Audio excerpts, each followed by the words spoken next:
Welcome to Asia in Review. I'm so glad that you could join us this evening because we have an extraordinary program for you. We're going to be talking about social media in China and its implications. And with us as a guest is this delightful lady sitting next to me, Ms. Yang Yi from Pacific Forum.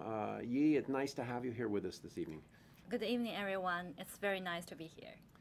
And as you're going to learn throughout the course of this program, Ms. Yang is an extraordinary expert on the topic of social media in China. And even beyond that, one of the things that I've noticed is that she really is a incredible visionary about where social media is likely to take China and the implications of social media. So very, very important program coming up for you, which we think you'll learn a lot from and enjoy in the process. And so just by way of a little introduction here, Yi, you are a Vasey Fellow at Pacific Forum, correct? In honor of Admiral Vasey. Honor of Admiral Vasey, bless his heart. And well, let's talk a little bit about, for those folks in our audience who don't know, let's talk about what is social media? I think social media in general, they have two features. One, by its name, is social, it's socializing, its function, and the other, it's high interactivities. And the third is it's digital. So in general, it includes internet forums, Facebook, as well as Twitter. But today, probably we just narrow it down to Chinese version of Twitter. Okay, and the Chinese version is called? Weibo. Weibo, okay. And we'll get back into Weibo in a moment. But in order to appreciate this whole penetration or development of social media in China, I think it's important that we talk first about kind of the development of the whole telecommunications industry in China. So can you give our audience a kind of a thumbnail sketch of what that looks like? I think the telecommunication industry developed really fast along the side with the opening up economic policy in China. And nowadays in China, the penetration rate will be above 50%. If you consider China is a country with 1.3 billion people, you can imagine how big that market is. Those are big numbers.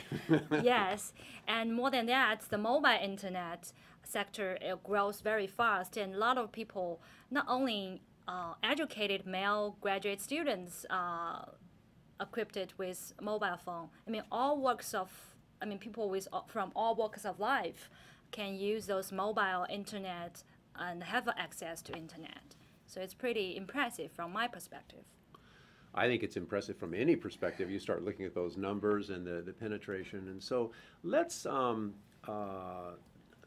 talk next about kind of some of the unusual, or not unusual, different characteristics of social media in China compared to perhaps what our viewers are familiar with, Facebook and Twitter, here in the United States. And actually, social media, the concept Twitter is originated from United States. Twitter is from United States, but in China we have our own version of Twitter, which is Weibo, and there are 300 million users. 300 million. Now, so what are we looking at right now? So this is the basic profile of Twitter's.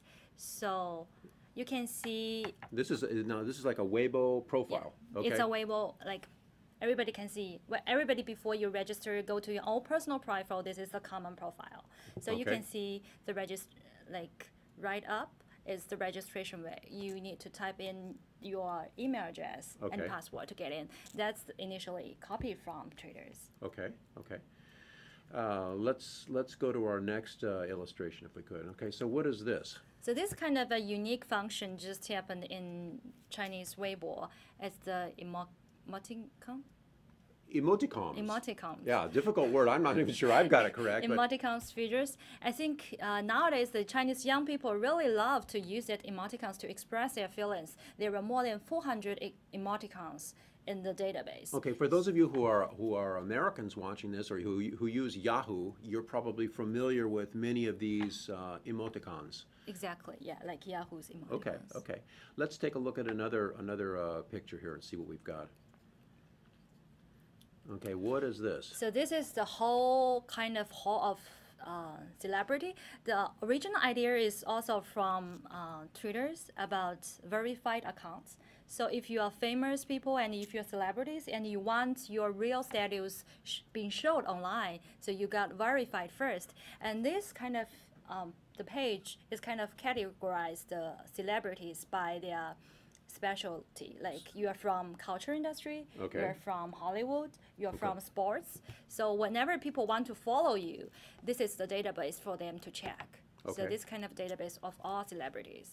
Okay, and they would be celebrities from all walks of life, Yes. you know, political figures. Yes. Okay, okay. Let's see what else we've got for our so what is audience? This is a kind of very funny, unique features in Weibo as well. It's kind of meta reward system. A reward system. Yeah, it's kind of we give you medals. So this is kind of medals, and we encourage you to tweet more, to say more, to participate more. Because by nature we are gamers, and everybody wants to win in this game. But if you understand this is a game, you kind of understanding the Chinese Weibo. But more than that, actually this is also associated with some like brands. So, for example, brands like Nike. Nike? Yes. Okay. Nike is also associated with Weibo. So, for example, if you retweet some events publicized by Nike, you get rewards in the Nike logo. So it's kind of like commercial events as well. Interesting, interesting. So you combine the Chinese love for playing video games with the encouragement of Yeah. tweeting and participating, and so the idea is to get. Are there different reward levels? You get fancier medals or more of them? Kind of like that, because social media, one very important characteristic is the socializing among your peers. So when people go to your personal profile and see you got so many models, and you yourself probably will proud of that. Okay. So that's It's kind a of status symbol, right? Kind of like that, Okay, if all you right, all understand. right, all right. All right, let's see what is the next one we have here. Okay, what is this? This kind of like a new concept adopted by Xinlang, which is the internet portal run by the Weibo. Wait, It's say that again slowly. Xinlang. Xinlang. Xinlang is the company who run the Weibo, the Okay. biggest internet portal in So China. kind of like Google would be in the U.S.? It's somewhat more like American Online. Okay, all right. So this is we say micro topics. So if you want to go to see what the other people are talking about in the society daily and what's the most important topics nowadays in China, you should go to this page, and it will illustrate like on the right hand side you will see like how many people, there's a rank like 1, 2, 3. Okay. And following Chinese character probably you don't understand, but then you can see the numbers. So you can see how many tweets and how many people talking about this daily. So you can see the hot topics Yes. immediately. Yes, and they categorize from like life part, political, foreign affairs. So basically it's kind of a news, civic journalism news portal. Okay. It's all reported by the people, but talking about national affairs, daily affairs as well. And you have reporters. Well, we'll get to that in a moment. Let's see what else we have here for our audience in terms of. Okay, what is this? This dark colored. Okay, this is a typical personal Chinese Twitter, Chinese Weibo profile. It's Okay. not my personal, but it's one of the personal. And we have very personal, each profile has a very personal profile, like personal coverage. So you can choose your very personalized template. So everybody wants to be different in the Weibo profile. So you can choose. This is a very typical. I know we're going to talk about censorship in this program, but in talking about the profile, because of the censorship or the management by the CCP, the Communist Party, do people do profiles that are fake? No, the profile does not include your status. So your status can be fake, but just like I say, there's a whole bunch of celebrities. Right. They chose to show their real identities online, but you can also pretend to be a fake, like whatever you want, Madonna, as a status name. But profile is like the background. Okay. Everybody wants their profile to be unique. So the company designed as many as 60 like background for you to choose. Okay. And they keep updating. All right, all right. So Let's see what else we have here. Okay, what is this? Oh, this kind of like micro events. So basically, we say like Twitter, Weibo is all about talking something and observing what had happened in your peer among your peers. But micro event is kind of like revolution ideas to transforming what we are talking about to why not we move in and meet together to have fun. Okay, So wait, it's wait, kind wait, of wait. Let's explain that one more time. You lost me on that one. so micro event is about, for example, in that star, Right, okay. it's kind of like an event to, it's a call for an event. Like, why not we just meet on this Saturday and do something together? So it's kind of like event organizer Okay, so while like, the microblog. okay, so that might be everybody who's interested in talking about a Can particular sign subject. in Sign and- in and then find out where the event is gonna be, Yes. and then they all show up Yes. at this hotel lobby or a Yeah. coffee shop or something like So that. it's not only about talking anymore, it's also about organizing an event and like offline activities. Actually showing up and doing something. Yes. Okay, all right, all right, all right. Let's see what else we've got here. Okay, this photo with the kind of the green background here. What is this all about? I mean, before we are talking about the unique characteristic of Chinese Weibo, which Okay. you can't find in Twitters. But this one is also unique as well.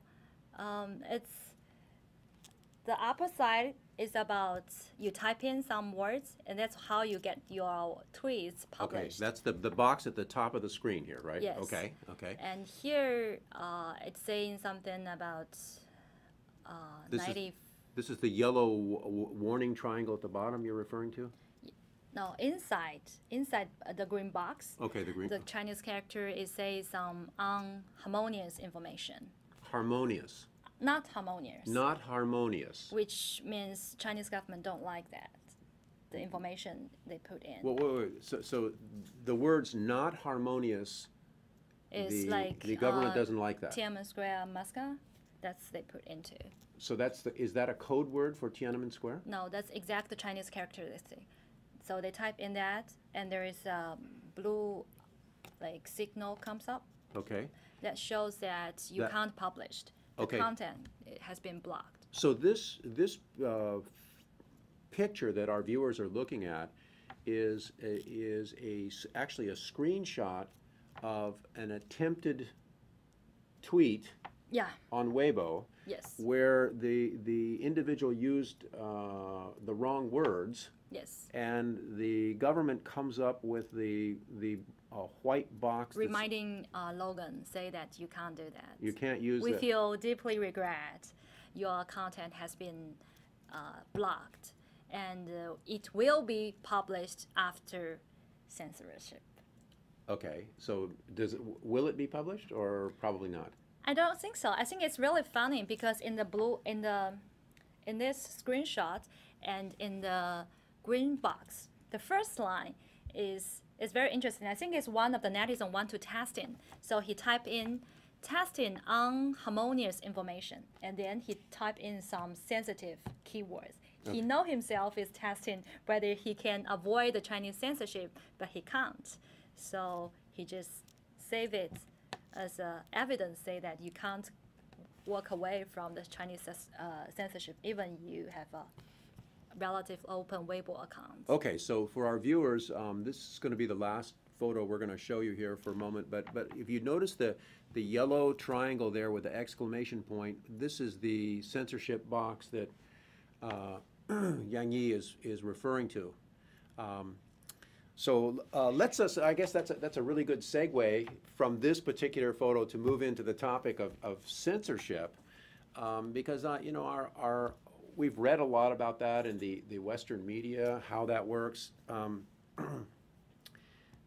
Talk to us and teach us, how does the censorship really work, and is it really effective for social media in China?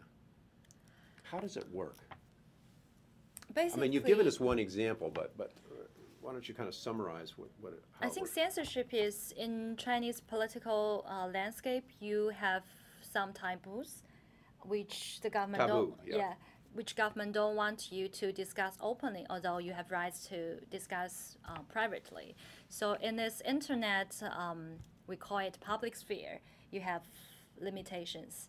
And the government tries to censor if you do not abide by the government rules. Okay. But how to do that? Basically, everybody knows that we have a dictionary, right? Oh, hold on one second. Ladies and gentlemen, you are watching Asia in Review. We're talking about social media in China, and you just saw the smile on Yi's face. We're talking about censorship, and so the smile that you showed the audience was why? No. Why are you smiling? Because I'm thinking about Chinese censorship dictionary. Right?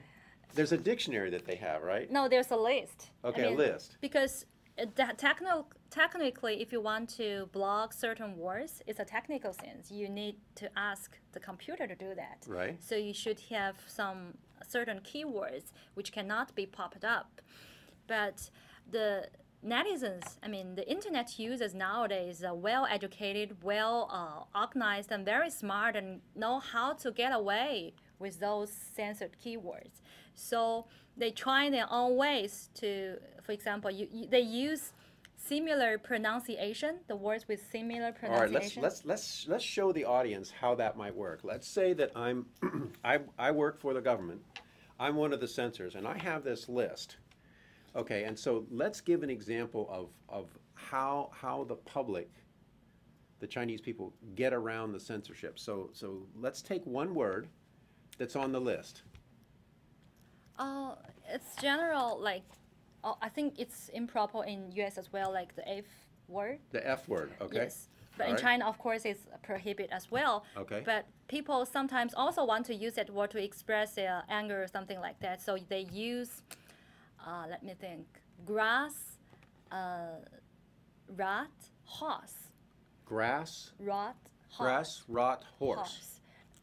Which, from the word, it has nothing related among the three words, right? But Right. in Chinese pronunciation, it's equals to, it's equals to The F word. F, your mom, something. Okay, okay. Yeah. All right, so how about the word harmonious? Harmonious is another issue. Harmonious is a good word, but some people use it in an ironic way, which is also has been censored. So people use river crab, which river crab. which River is- crab. Yeah. Like the crab that's Yeah, in the like river. crab. Okay. So it's basically has nothing related to political or sensitive topics, but it implies some political implications. Why do they use the words river crab when they want to use, when Because- they mean harmonious? Sometimes harmonious will be censored as Okay. well, but river crab, if you pronounce that way, it pronounced the same as harmonious in Chinese. Ah. So the audience understand immediately when they read the tweet. So what you're saying is that the censors have this enormous list Yes. of words. So there is a fight, there is a race among the censors and among the Okay. and they just keep their censored lists going long and long and long. It gets more and more and more, So right? I think it's kind of funny. And as soon as they get a word that's on the list And there's that's a blocked, new then the people invention. develop a new evasion. Yes. So So- it's very hard for them. So this is the concept of, is that the concept of counter censorship that's taking on? Yes, The that's what I people- call it, counter censorship. And because of the characteristic of social media and the high technology is instantly happen. It's not like the traditional news, and you can tweet every time wherever you want, wherever you are. So it's very hard for them to trace and race ahead of you. The people are always ahead of the authority. Okay. Yeah, censorship. So does that mean, Yi, that the effectively the ability of the government to censor social media is actually somewhat limited? Yes, I think the authority and the government at the various level realize that its inability to put everything under total control, tight control as they did before. So I think it is the high time for them to change their strategy as well. And I think they're realizing that too. They kind of doing accordingly as well. For example, some government officials, they open their Weibo account as well to interact with peers, like the audience, answer their questions rather than just close their voice. Sort of like the American expression, if you can't beat them, join them. Exactly. Okay, all right. So, well, let's talk about now that the I guess the I don't know if it's the right English word is the conflict, but the challenge that the internet companies that market on the internet, like the company that puts up the Weibo site, they have a commercial interest, and that role sometimes is in conflict with the role of the CCP or the Communist Party or the government. Yes, I think there is a dilemma because China has a relatively open economic market. So for those internet portals, they are public listed companies in the U.S. They are quite big, so they have their commercial interest. But at the same time, they have to share the responsibilities to keep the government rules and abide by the government's regulations. So it's very hard for them to say, no, we just don't want to censor that. You see how Google retreat from China. Our domestic companies can't do that. But at the same time, they can't just follow whatever the government wants them to do because they will lose all the users and they will sacrifice their economic interest. So how do they handle this problem? So it's very hard for them. So sometimes they kind of speak for the audience because audience are their money, Right. like income sources. So they kind of play around and find kind of middle ground to get survived. Okay, okay. So does that mean that these internet companies that run the social media, they actually, what you're saying is they speak on behalf of a very large audience, and they sometimes can push back against the government? Because I think China still have a very strong government. Yes, they kind of voice the audience out on their behalf and try to negotiate with the government, but I don't know in detail how that effective will Okay, be. okay.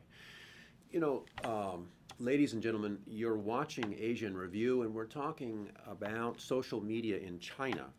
And our guest is Ms. Yang Yi, who is a Vasey Fellow at Pacific Forum and an expert on social media in China. And we've talked at the beginning of this program about kind of the development of the telecommunications industry in China and kind of the characteristics of social media. And we, of course, wanted to address the issue of censorship. But now let's get to kind of the key part of this program, Yi, and let's talk about what really is the role of social media in China as you see it. If we take kind of the big picture, what is its role? What is its purpose? Yes, I think in general, a lot of people talking about the role of high technology, telecommunication technology in political life in various countries. And some people say that it's just a tool, and the other people say that it will transform the society like Arab Spring. But in my opinion, for China's case, I think social media play a very constructive role to have a relatively open platform for people to voice themselves out, ask for more rights, and to get the authority, the government, and various level know that they can't do anything under their tight control and they have to change. That is very fundamental. Wow, that's a pretty important, that's more than just a platform. I think it's the first step for them to realize that it's the first step for you to change. You have to realize that you need a change. And the social media allows a method of communication around the regular government news as to what's really going on. Is that what you're saying? Yeah. Do you find situations, I know that you watch and you monitor Weibo very closely, do you find situations where there are journalists who in the traditional censored media are providing alternative information on social media that may be different than what they're doing in the official channel? Yes, I think that's the dual status for journalists. But before I say that, I think Weibo also provide a very good platform for everybody to become a journalist. Like you use your microphone. If something happens, you can just very quickly to tweet and spread it by your social network, which is really amazed. So sometimes even, I mean, within very short period of time, the government didn't realize the hot topic and don't know how to censor that, and then the information has been spread. That's the thing. And the dual status you talking about for journalism is as well. For example, it's not directly like I report one thing in traditional media and I say the other opposite thing in social media. That's too conflict of interest, and it's easy to check down. For example, if I'm what you're saying is I can't report that the sky is blue on the official channel and then quietly whisper the sky is red. It's very obvious to be okay. Got to be more subtle than that. Yeah, but for example, if I'm a journalist on sports or on social issues, actually I can share quite honestly and frankly about my personal opinion and deep understanding on foreign affairs. Okay. And actually, that's what a lot of journalists in China are doing now. They keep asking and questioning whether government doing this is right or what we can learn from this social unrest. That's because they are trained by journalism. They are quite thoughtful. So their analysis actually is very substantive and receive a lot of tensions among the normal people. Let's turn now to a very interesting social media topic, and that is the elections that were held recently in Taiwan, and how the Chinese people in mainland China followed those elections. We've got a picture here. This is the electoral victory of whom?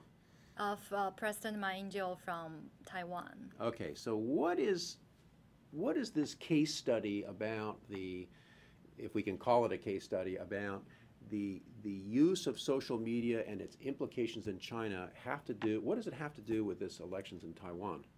Okay, I think it's the first time Chinese people from mainland have a chance to witness the whole presidential election in Taiwan. It's the first time, but the whole, no matter it's traditional media or social media, I think this is against the backdrop of better cross-strait relations. Because currently the cross-strait relations in general is pretty positive.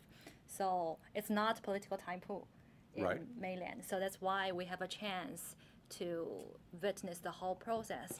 To be more specific, I think through social media, because social media is all in Chinese, and people from both sides speak in Chinese. Right. Okay. So a lot of people from both sides communicate directly for the first time. So the mainland Chinese communicating with the Taiwanese through social media. Yes, and they kind of,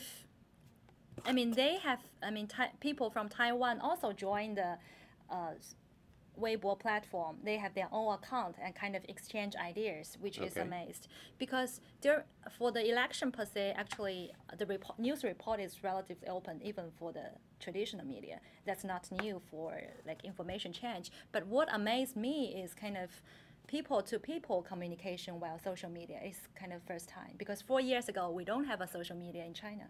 Only 4 years ago? 4 years ago means, and social media in China only have 2 years. So it's really amazed. So when you these numbers that you talked about at the beginning of the program, the internet penetration, the number of mobile phone users, we have got something like 500 million plus Chinese citizens on the mainland using social media now, something like that. Using internet. Using the internet. And among the 500 million, 300 million use social media. Okay. So have media. So that's likely almost the entire population, every man, woman, and child in the United States being on social media. We're about 300 million, something like that. Wow. And yeah, I just want to add, China kind of is number one for the internet user, because US you don't have that kind of population. That's right. Okay.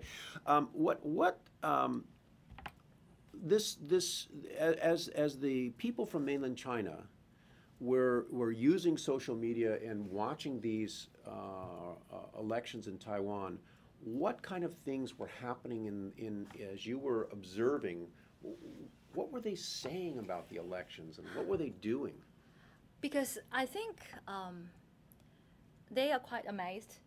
It is the first These are time. the people in mainland China. Yes. Okay. It is the first time they have a chance to have a full coverage report from traditional media as well. And at the same time, it is first time for them to have a chance to talk directly with people while social media, like person to person Right. level. So they receive enough information.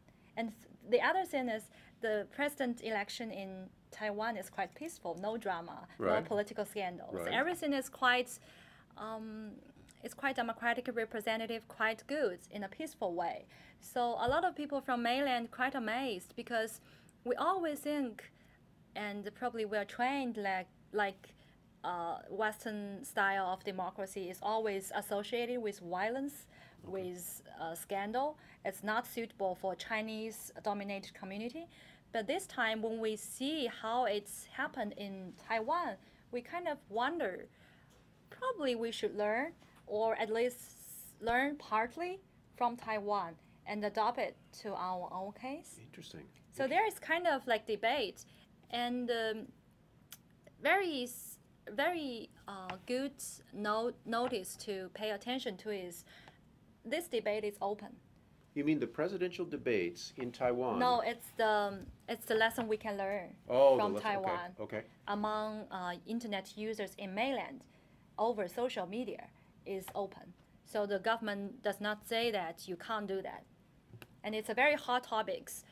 You can see in the topics rank during that period of time. Well, in that discussion that was taking place in social media in mainland China over the elections in Taiwan, are you saying that people were making comments like this was a good thing, it was interesting to People talking about, actually it's a very hot debate. Some people say that we should just learn from it's a role model for us, but some people say that just compare the, like we are much bigger than Taiwan, and like some people counter argue them back. Okay. And there are various voices and say that whether it's feasible and whether we can have our own election and what level, and whether it will happen in mainland in the foreseeable future. A lot of people participate, not only in the normal people, but also like professional professors trying to explain. So it's kind of fairly open platform for people to discuss and think about what we can learn from Taiwan, which All is right. the first time. Let's jump into a different example now. Let's talk about the Wenzhou train crash. Everybody, you know about this situation where there was a train crash and then some of the cars were buried and there was a big explosion in public opinion in China. What role did social media play in that situation? Oh, I think that is a very important case in China to illustrate how important social media transformed the whole news production process. Actually, this report, I mean, it's a really human tragedy by human beings. It's not by the natural conditions or something like that. These are human-caused. Human-caused tragedies. Okay. This news has been spread over social media 8 minutes after the 8 minutes. 8 minutes. So train crashes, 8 minutes, it's all over China. 8 minutes around the social media. Right.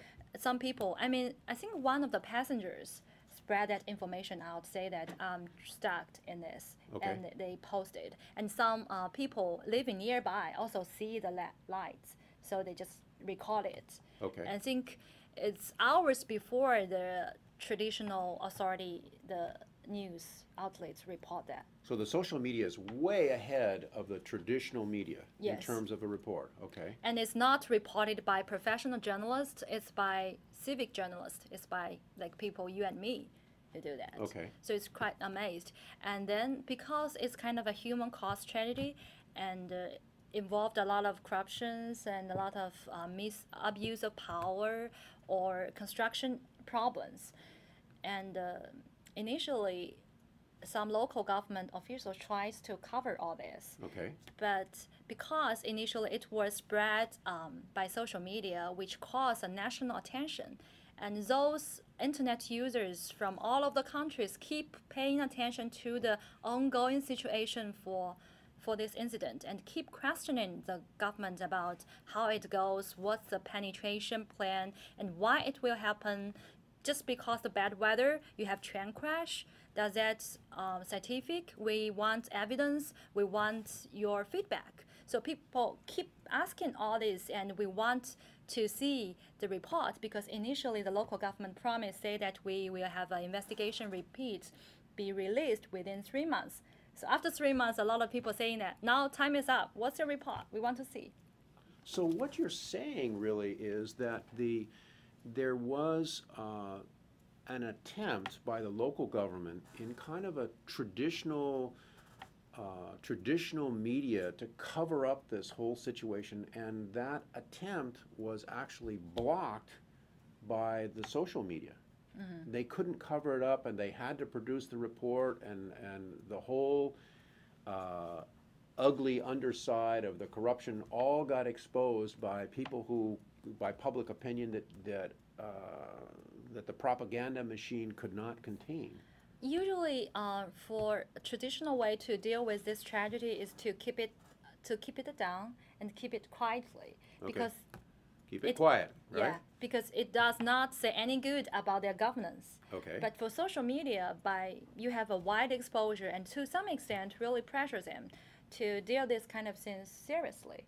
Because what's a compensation plan? Probably initially you just want to give them tiny money. But because a lot of people pay attention to and keep questioning, in order not to get more trouble, you probably should give a fair amount of money. Compensation for the victims' families and so forth.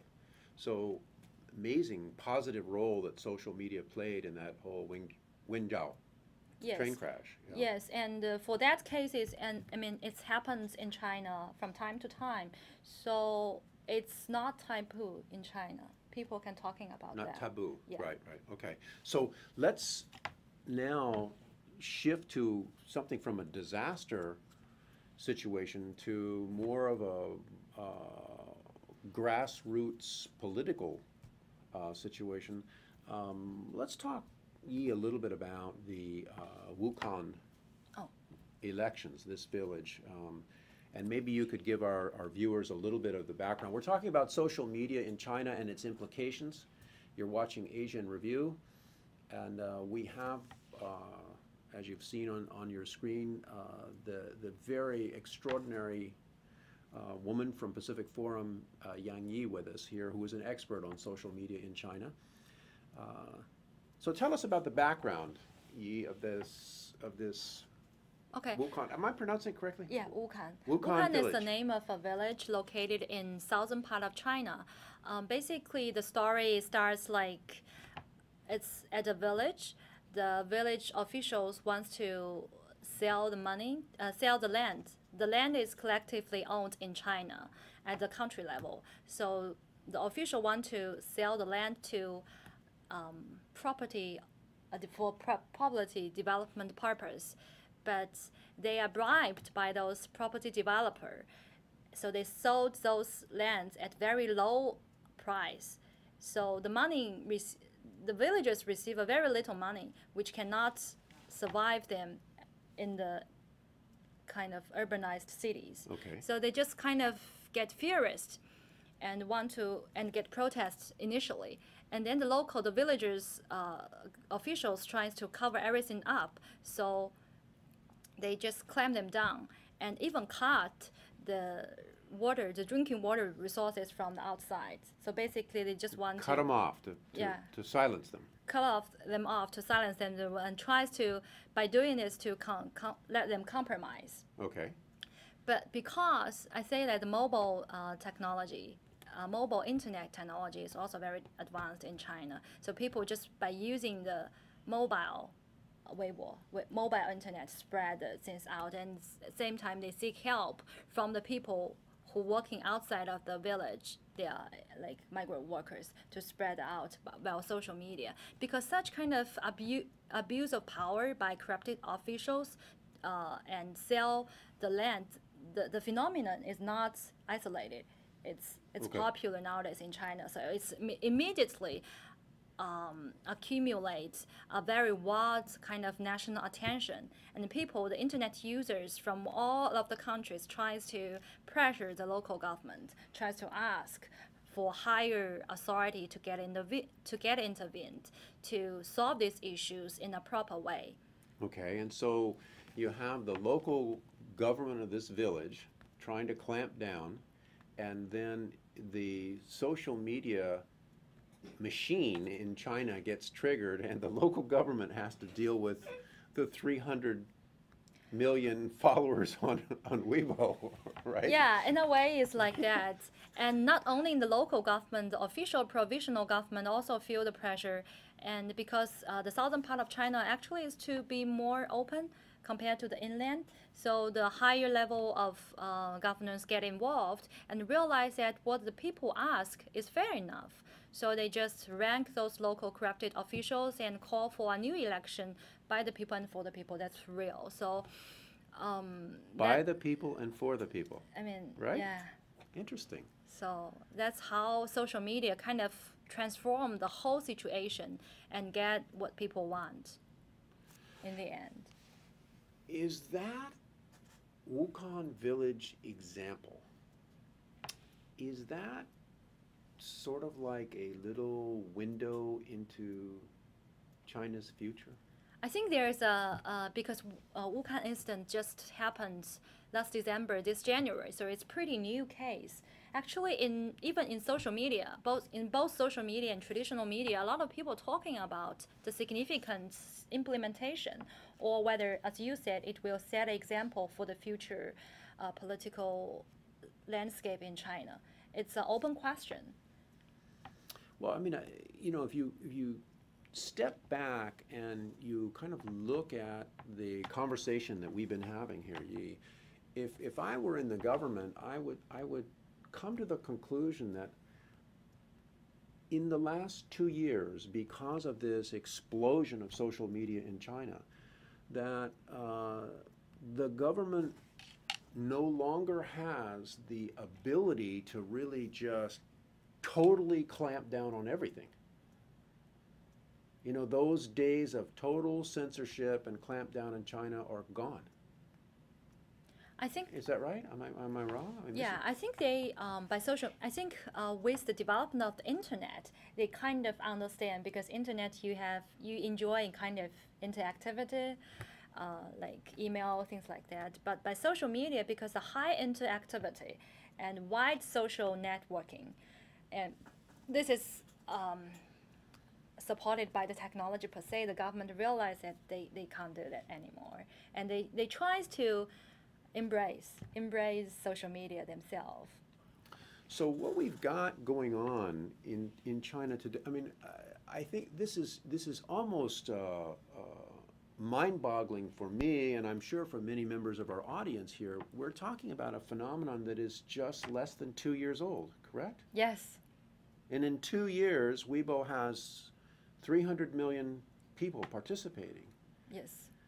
And in 2 years, the government goes from, we used to refer to it in the U.S. as the Great Wall of China, the Great Internet Wall, this Firewall. The Great Firewall of China, right? That's what we used to talk about it here, and that Great Firewall, because of social media, I guess, is got some holes in it, or is crumbling in a lot of ways. How do you see this? I think social media kind of awake people's willing of participants in political affairs, which is related to their daily life. I mean, in China nowadays, a lot of people are money-oriented, career-oriented. We don't care about whether democracy, human rights in our daily life, if our basic human rights are not violated, but we care about whether I feel secure financially, Okay. or whether I can buy a house, my kids can go to good school. I think like what U.S. people worry You're about looking daily. for stability, right? Yeah. Right. Okay. So in that part, if such kind of financial rights or that part of rights are violated, they dare to speak out via social media.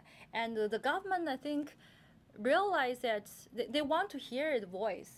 They want to hear the voice on that part as well.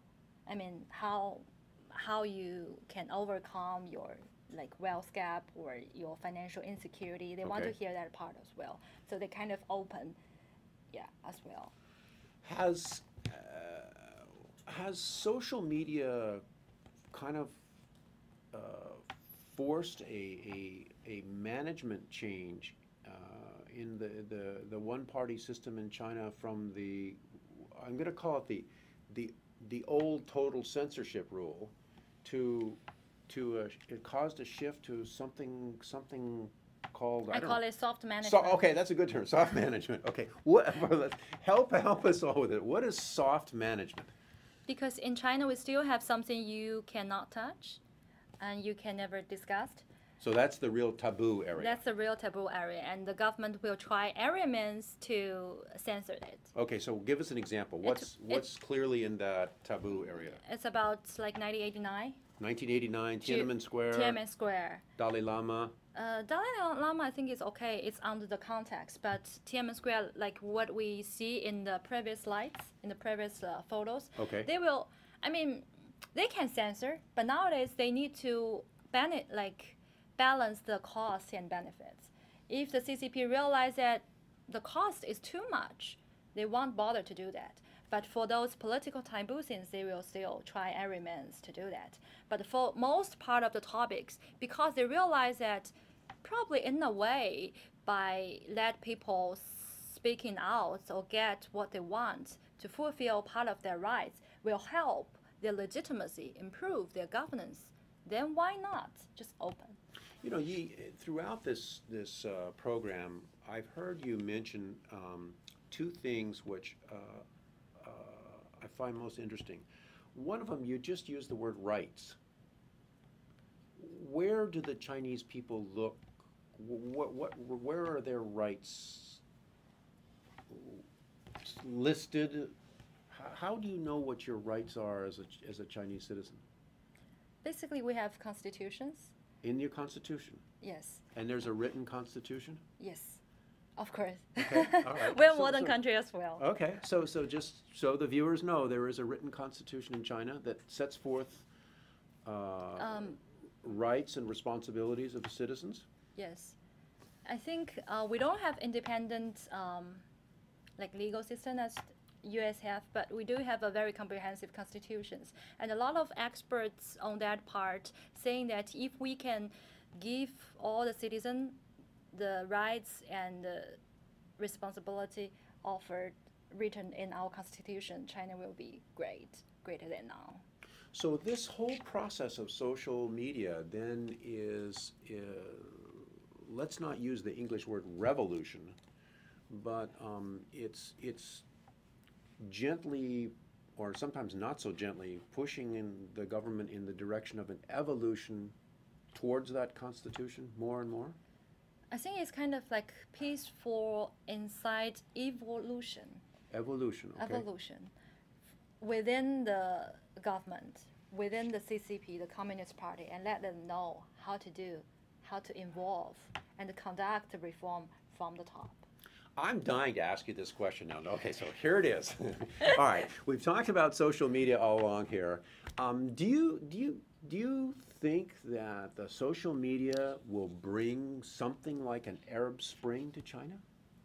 Because I heard there is an article saying that nowadays, I think you mentioned this to me as well, nowadays not Arab Spring anymore, it's Arab Winter. Or the Arab Winter, yeah. So okay, Arab Winter or Arab Spring is not a good thing for China. And I don't see the much similarities between the two cases. Why is that? Because the domestic policies are so different. I mean, most of the people in China still enjoy the achievement of the economic success in past 3 decades. Although there is a there are some problems like wealth gap, like corrupted officials always happens. But most of people, the living standard for them are improved dramatically, and they are satisfied with that part. Okay. So fundamentally, they don't want to change. Chinese people want to solve their urgent economic, social issues with the current government. Okay, okay, and that's totally different than in the Middle East, That's where you had fundamental different. unemployment and young people had no opportunity and that kind of thing. Yes. So and Chinese people and the government, they have agreement about the priority of economic development and the social stability.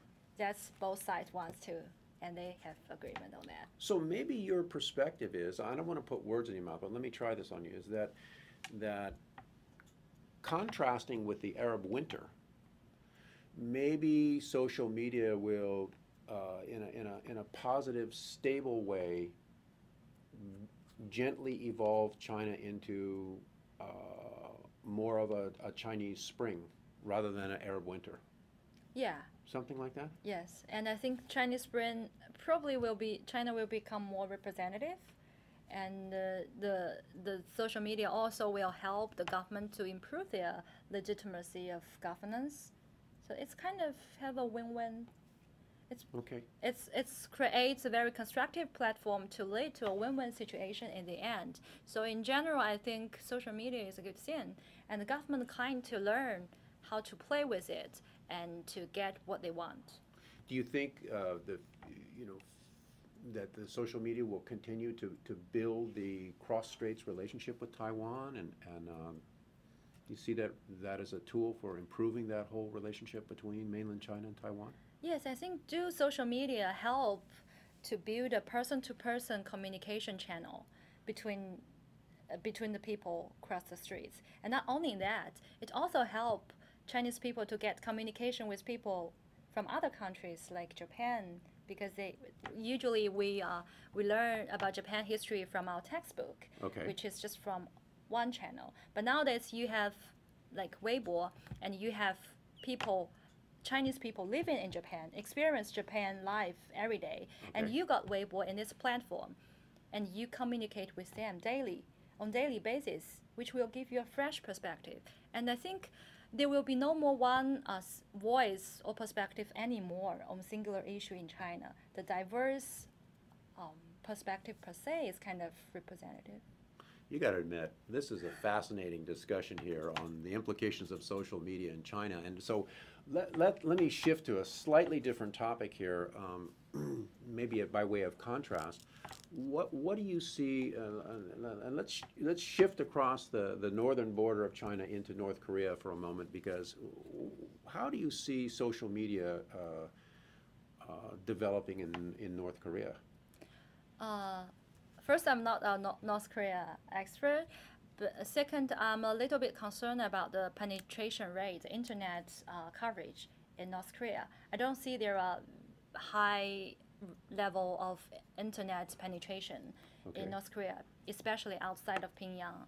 But what I heard from my Korean colleagues back to Pacific Forum, they kind of discuss about why the reason that North Korea kind of hesitated to open up its economy to the outside world, because people say that if you open it up and if you develop economy like China, you can get rich. Why not? Why not? And they kind of concerned because they realize that by opening up your economy in this high-tech technology world, you have to have information. You have to be well connected. They are kind of afraid that by doing that, they will lose their legitimacy in the end, because people who know what happened in the world may not support for their government anymore. So that's what I heard from my Korean colleagues about the reason that North Korea don't want to open up its economy. So maybe the prospect for the explosion of social media in North Korea is not that good. But we probably can help them build up internet portals, help them building up the hardware at first. Okay, and so maybe sometime in the future it'll change. We hope for. You know, Yi, I really, on behalf of ThinkTech, really appreciate you spending the time with us here. Ladies and gentlemen, I hope you have enjoyed this presentation on social media and its implications in China. This has been a tremendous contribution, Yi, that you've made to our understanding of how social media operates and its significance. Thank you so much. Thank you so much. It's my honor to be here. Very enjoy. Good night. Bye.